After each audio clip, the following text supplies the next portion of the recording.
Mais avant de partir.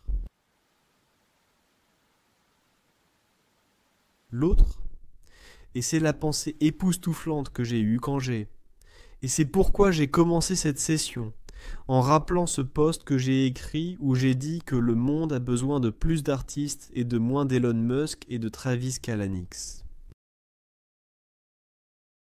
La pensée est qu'ils sont évidemment, je veux dire, ce réseau criminel, et en particulier, je ne veux pas tant parler du réseau criminel lui-même, mais de la géopolitique qui se cache derrière. Il me semble donc évident à ce stade, en regardant tout cela, que des personnes comme Xi Jinping considèrent l'ingénierie logicielle comme une arme. Alors réfléchissez-y un instant. Par exemple, si vous êtes un pays, ne mettons pas de nom dessus. Mais et cela, vous pouvez le voir, même dans l'histoire, comme si vous regardez en arrière dans l'histoire, lorsque les humains ont découvert qu'ils pouvaient construire des navires pour flotter sur l'eau. Ils ont commencé à pêcher avec les navires. Mais ensuite, quelqu'un a eu l'idée de monter un canon sur un navire, et ils ont créé un navire de guerre. Ou un primitif, ou le prédécesseur d'un navire de guerre. D'accord? Que s'est-il passé ensuite? Eh bien, ils ont commencé à construire des marines, n'est-ce pas? Après avoir identifié qu'ils pouvaient transformer ce navire en navire de guerre. La prochaine étape logique est de construire des marines, de les créer, de les produire en masse, n'est-ce pas? Quand?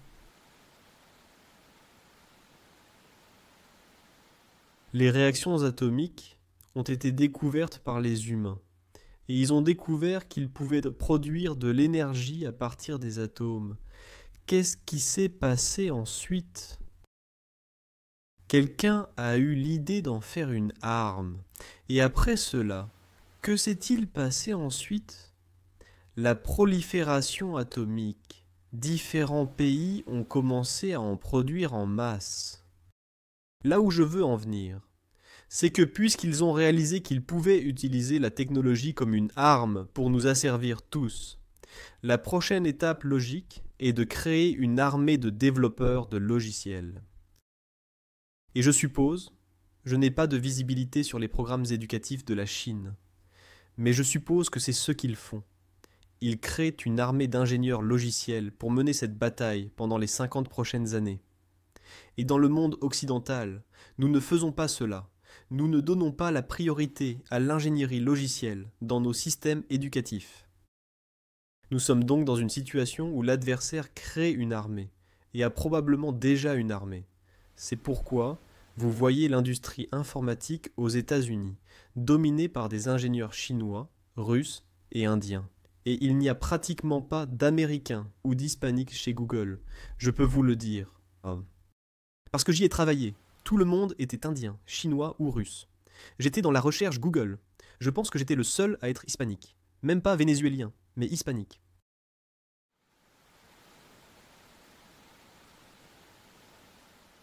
Il y avait Alvaro Gutiérrez. Mais il n'était pas vraiment, je veux dire. Il était essentiellement né et élevé ici. Je veux dire, je pense qu'il était né à Caracas. Mais il est venu ici quand il avait environ 1 an. N'est-ce pas? Mais à part Alvaro, je pense que j'étais le seul hispanique. La raison en est que c'est une arme, l'ingénierie logicielle, et les ingénieurs logiciels sont les soldats qu'ils créent.